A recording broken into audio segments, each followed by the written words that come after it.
Big news! Boost Mobile is now sending experts nationwide to deliver and set up customers' new phones at home or work. Wait, we're going on tour? Not a tour. We're delivering and setting up customers' phones so it's easier to upgrade. Let's get in the tour bus and hit the road. No, not a tour bus. It's a regular car we use to deliver and set up customers' phones at home or work. Are you a groupie on this tour? We deliver and set up phones. It's not a tour. Oh, you're definitely a groupie. Introducing Store to Door. Switch and get a new device with expert setup and delivery wherever you're at. Delivery available for select devices purchased at boostmobile.com. Here's how to stay alive longer so you can enjoy Boost Mobile's unlimited plan with a price that never goes up. Do not mistake a wasp nest for a piñata. Stay alive and switch now at Boost Mobile. After 30 gigs, customers may experience slower speeds. Customers will pay $25 a month as long as they remain active on the Boost Mobile unlimited plan. It's Saturday, the 21st of February. I'm Ciara Evans, and this was the week that saw the government U-turn on local elections. The former Prince Andrew arrested and questioned. No progress in Ukraine peace talks, and tributes to a civil rights icon, the Reverend Jesse Jackson. Grab a cup of something hot, put up your feet, and get up to speed on the 7 biggest stories of the week. This is the Standout 7 from the Smart 7. It's news, but not the news. Monday saw the government announce that it's going to move quickly to introduce new protections for teens, even before the consultation process on a social media ban is completed. Prime Minister Keir Starmer said that legislation will be prepared in advance, that online safety rules will be extended to AI chatbots like Elon Musk's Grok, and that social media companies will be required to preserve children's data in the event of their death. Technology Secretary Liz Kendall says there's no time to hang around. We want to get the legislation right, whatever we decide to do in the end, but patience isn't my greatest virtue, but that's because the public, parents are dealing with this right now. The new law requiring children's data to be preserved is to be called Jules Law, after 14-year-old Jules Room, who was found dead at 14 in his bedroom. His mother suspects it had something to do with a viral TikTok challenge, but she hasn't been able to access the data that would prove her theory. Ellen Room says it's important that this action is taken for the sake of many other parents. I wanted to make something positive out of the loss of Jules' life, and it's happening. And this law, unfortunately, won't help me. It will help other parents. But I never wanted another parent to ever be in my position. Tuesday saw the Labour government struggle to explain their U-turn on the local elections, which will now go ahead on May the 7th. They had originally proposed postponing elections in a number of areas where there is ongoing work on council reform. But a court challenge by reform, which was due to be heard on Thursday, sparked a change of heart. Local government minister Steve Reid was left red-faced by the U-turn, but Downing Street sources have painted it as necessary based on changing legal advice. Tory Shadow Business Secretary Andrew Griffin was calling for Reid to quit. They woke up one morning and decided to impose a blueprint on local government in this country. This is very, very serious, and we need some heads to roll and people to be held accountable. Labour Minister Stephen Kinnock concedes that the government will have to pay reform's legal costs, but says the advice left no choice. I'm definitely not pretending that the change in the legal position is ideal. We had a piece of legal advice, and then things have changed, and we are now in a position where we're having to withdraw the original decision. There was more bad news on the economy on Tuesday as unemployment figures hit a 5-year high. In the last 3 months of 2025, 5.2% of people were unemployed, but the number of people aged 18 to 24 was even higher at 14%. Wage growth also slowed, dropping by 0.2%, which may be a sign that inflation will decline further, and that could lead to lower interest rates in the short term. Work and Pension Secretary Pat McFadden says there are almost 400,000 more people in work over the last 12 months, but he concedes there is more to do. Alan Milburn, who is the chair of the government's Young People and Work Review, said there's a lot more that needs to be done. We risk a generation on the scrap heap.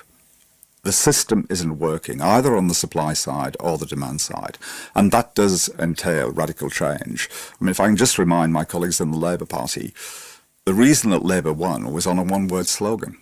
It was called change. Wednesday saw some better news as UK inflation fell in January to 3%, which is the lowest level it's been since last March and should see the Bank of England weighed in with an interest rate cut. The drop of 0.4% was driven by declines in the price of petrol, airfares and food, and it's some much needed good news for the UK economy. But with rising unemployment rates and slow growth, the picture doesn't look rosy, and with local elections looming, the Prime Minister was in Wales to launch a major investment into Transport for Wales, which will see 7 new railway stations and a near £1 billion investment to modernise and electrify the rail fleet. Economic growth is the most important thing. It sounds a bit dry, but it's about making everybody better off. The more wealth we create, the more money there is in the system, the more we can then use it on projects like this. With the spotlight on the rising youth unemployment rate, Chancellor Rachel Reeves was also out and about at a supermarket in South East London, where she was asked about the government's plans to tackle the issue. She wouldn't commit to a promised rise in the minimum wage for younger workers. We value the fact that wages over the last year and a half have risen at a faster rate than prices. So we want to get that balance right. People deserve a fair day's pay for a hard day's work.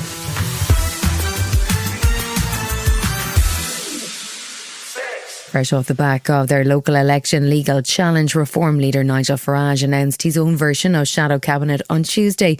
Reform, who now have 8 mainly former Tory MPs, are not the official opposition, but Nigel was keen to hand out key roles to his Tory defectors. Suella Braverman is now responsible for education and skills, while Reform's long-time deputy leader Richard Tice took a brief which covers business, trade and energy policy. Nigel had a warning, though, that he expects complete loyalty from his cabinet. If people mess about, behave badly and are disloyal, they won't be here very long. We're not going to put up with it. We're not going to put up with it. Top of the ex-Tory pack was former Shadow Justice Secretary Robert Jenrick, who is now Reform's Shadow Chancellor. We are going to put together the most comprehensive plan of any political party in this country to fix Britain's broken economy. In advance of next week's Gorton and Denton by-election and the upcoming May local elections, Nigel Farage's Reform Party have been on a bit of a PR push. Wednesday saw the new Reform Shadow Chancellor, former Tory leadership candidate Robert Jenrick, lay out his economic policies should Reform capture number 10 and number 11, presumably. He started with a blistering attack on Labour Chancellor Rachel Reeves. She said she would unleash the potential of British workers, and to a weary public, it sounded promising. The reality, instead of offering stability, she's unleashed chaos. Jenrick will have been delighted to see his favourite slogan, Britain is broken, on the wall at his press conference. But the plans laid out, which include repealing the Equality Act, have drawn strong criticism from all sides, including from the General Secretary of the Trade Union Congress, Paul Nowak. That Equality Act provides legal protection for everybody at work against discrimination, and what Reform would effectively do is give a blank cheque to bad employers.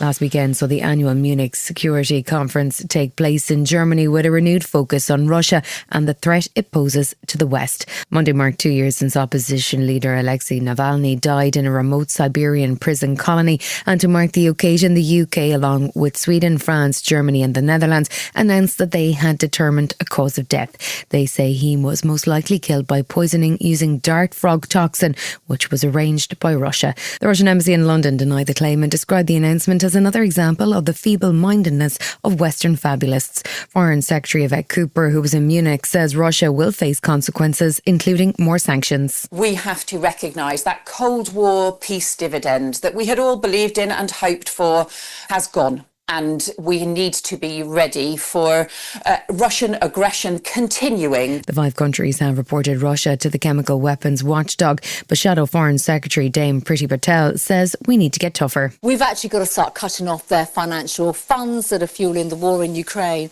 And you know what? We really need to take direct action against some of the individuals in the UK. The ambassador, again, needs to be called in. After last year's grim speech from J.D. Vance at the Munich conference, this year saw US Secretary of State Marco Rubio in attendance with a somewhat calmer tone. He did call for a reinvigorated alliance between the US and Europe, while also continuing to criticise Europe's approach to mass migration. EU Commission Foreign Policy Chief and former Estonian Prime Minister Kaja Kallas pushed back back on some of Rubio's claims, particularly around free speech. You know, coming from a country that is number 2 in the Press Freedom Index, hearing criticism regarding press freedom coming from a country that is 58 on this list, it's interesting. The reception overall was warmer, though, with some relief amongst European leaders that the American tone is not as aggressive as it was around the Greenland crisis. Polish Deputy Prime Minister Radosław Sikorski says it demonstrates the power of Europe acting together. Credit where credit is due. President Trump, in his inimitable style, told us that we need to get our act together. And we have. We are now spending double of what we were spending before he became president. So that style partially works, but you can overdo. A new round of peace talks between Russia and Ukraine was due to get underway on Tuesday, this time in Switzerland, and with European leaders taking a tougher line on Russia. Prime Minister Keir Starmer was signalling that the UK is prepared to spend more faster on defence. In a few days' time, it's the 4-year anniversary of the start of the conflict in Ukraine. We want a just and lasting peace, but that will not extinguish the Russian threat. And we need to be alert to that because that's going to affect every single person in this room. US Secretary of State Marco Rubio continued his European trip with a stop in Budapest, where he met with Hungarian Prime Minister Viktor Orban. Orban has been a thorn in the EU's side when it comes to support for Ukraine, and the Hungarian leader remains close to Putin. But that didn't seem to trouble Marco. We are entering this golden era of relations between our countries, and not simply because of the alignment of our people, but because of the relationship that you have with the President of the United States. I don't think, it is any mystery, and should not be a mystery to anyone here, how the President feels about you. Tuesday saw 2 sets of peace talks underway in Geneva, with the US envoys Steve Witkoff and Jared Kushner hosting Ukrainian and Russian delegations, while indirect talks between America and Iranian officials also went on. The talks between the US and Iran did result in what Iran's Foreign Minister Abbas Araghchi described as a set of guiding principles for a future potential deal. While that sounded promising, Iran's Supreme Leader Ayatollah Khamenei was still warning President Trump that he's unimpressed by the US Armada, which is parked in the Gulf. The US president keeps saying their military is the strongest in the world, but the world's most powerful military can sometimes receive such a slap that it can no longer stay on its feet. The third round of peace talks between the US, Ukraine and Russia ended on Wednesday with no sign of any significant breakthrough. Ukrainian President Zelensky accused Russia of dragging out the peace process with no real desire to end the war. Meanwhile, US President Trump has continued to push Zelensky and Ukraine to make concessions. We're about to head into the 5th year of conflict, something that saw Irish supergroup U2, who released new material on Ash Wednesday, write a song called Yours Eternally, inspired by Ukraine's struggle. They weren't alone in reflecting on the impact of 4 years of war in Europe, as former US Secretary of State and presidential candidate Hillary Clinton also weighed in. If you want a just, lasting settlement in Ukraine, you have to better equip Ukraine. You have to give them long-range missiles. You have to give them really adequate functioning air defense systems. That's the only thing that Putin will understand. The European Union warned on Thursday that it doesn't believe Russia is ready for peace. Russia continues to batter Ukraine with missile and drone attacks, targeting energy infrastructure and leaving millions without power and heat. The European Commission says that Europe needs to have a seat at the table for the next meeting, and that more sanctions will follow if Russia doesn't halt its attacks. Russian Foreign Minister Sergei Lavrov had a warning for his European neighbours. We don't seek wars, we don't want wars. But if these European neighbours of ours, instead of understanding our mistakes and realise that we will still have to live together, they prepare a war against us, that will be a totally different war and with completely other means.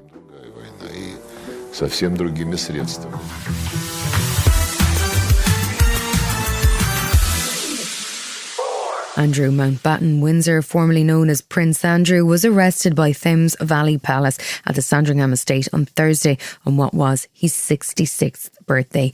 He was questioned and released under investigation on suspicion of misconduct in public office. He has been at the centre of press coverage and speculation following the release of more than 3 million documents from the Epstein files. Alistair Bruce is Sky News' royal commentator, and he says it was a tough day for the royal family. It must be ghastly for the King and for all members of the royal family to watch this take place. It obviously is now in the hands of people who know how to advance a case, and there it must remain. The King released a statement saying that the law must take its course and it's understood he wasn't notified of the arrest in advance.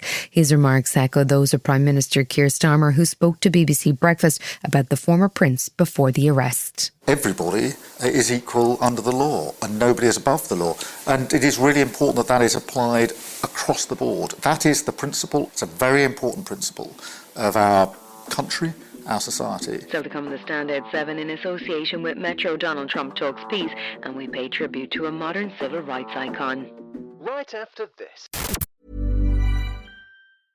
By this point in the year, routines are real, not aspirational. And when it comes to supplements you're taking every day, trust really matters. But choosing the right supplements can be confusing, especially in a low-regulation space, which means a lot of products cut corners, skip testing, or don't fully disclose what's inside. That's exactly why I choose Momentous. They've become the high-trust brand in a low-trust category. They weren't satisfied with the industry standard, so they built the Momentous standard, their commitment to doing things the right way, not the easy way. What truly sets Momentous apart is their testing and transparency. Every product is independently certified by NSF for sport, meaning it's tested for contaminants, heavy metals, banned substances, and verified for label accuracy. So you always know exactly what you're putting in your body. And if a product doesn't meet their standard, it never hits the shelves. Right now, Momentous is offering our listeners up to 35% off your first order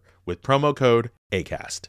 Head to livemomentous.com and use promo code ACAST for up to 35% off your first order. That's livemomentous.com, promo code ACAST. ClickUp just solved AI's biggest problem, and it's saving 4 million teams from productivity loss every day. Unlike ChatGPT and other AI tools, ClickUp converges all your work into one platform, so your AI super agents have full context to prioritize tasks, execute workflows, and draft documents instantly. Teams using ClickUp finish work 30% faster and cut meetings in half. Try ClickUp for free today and get 15% off AI upgrades at clickup.com/podcast. That's CLICKUP.com/podcast.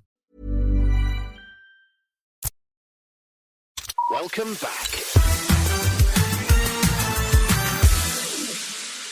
Thursday was a busy day for US President Donald Trump. His little White House DIY project, the $400 million 90,000 square foot ballroom, got approved by the Fine Arts Commission, which is largely staffed by Trump allies. He was also busy holding his first official meeting of his Board of Peace, which is intended to oversee the reconstruction of Gaza and will apparently receive $10 billion in funding from the US government.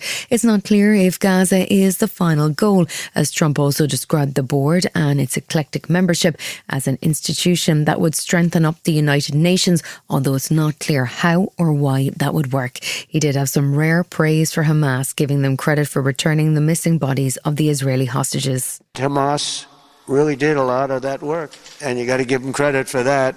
They brought the last one home a week ago, and we got all 28 of them.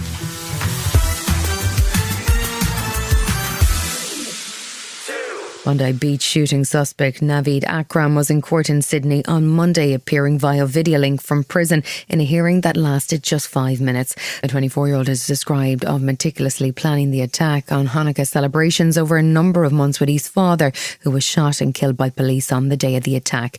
Akram faces 59 charges, including 15 of murder and 1 count of committing a terrorist attack. His lawyer, Ben Archbold, says he doesn't know yet how his client will plead. I haven't spoken to him about the attack in that regard. All that we're doing at the moment is starting the process. He's just a client, and he's a client that needs to be represented, and we don't let our personal view get in the way of our professional obligation.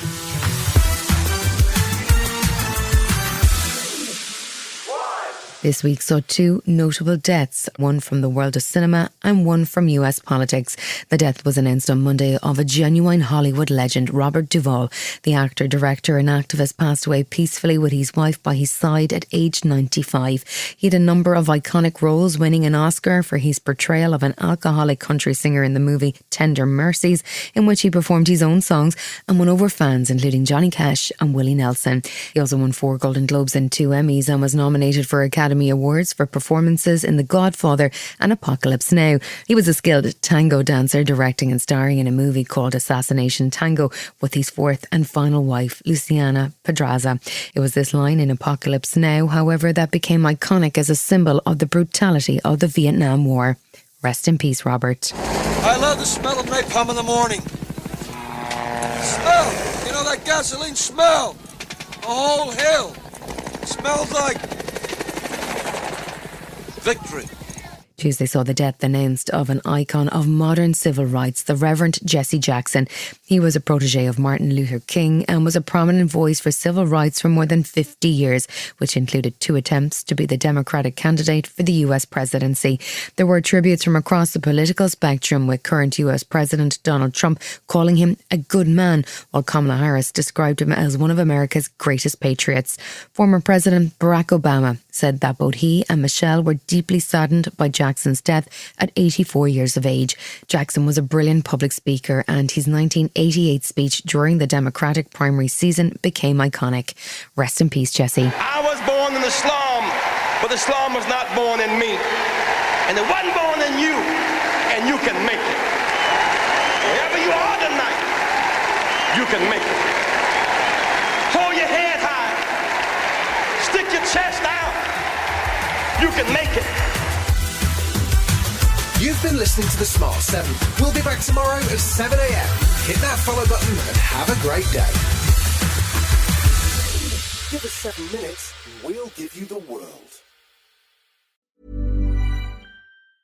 The longer you stay alive, the longer you can enjoy Boost Mobile's unlimited plan with a price that never goes up. So here are some tips. Do not parallel park on a cliff if you want to enjoy an unlimited plan with a price that never goes up.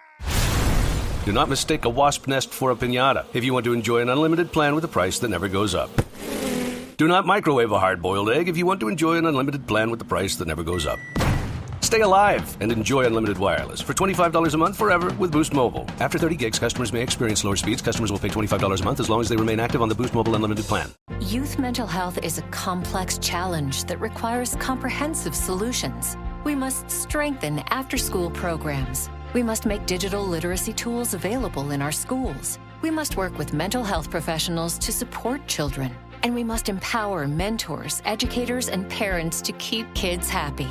Learn more about our commitment to finding lasting solutions at empowerourfuturecoalition.com/solutions. Paid for by the Coalition to Empower Our Future.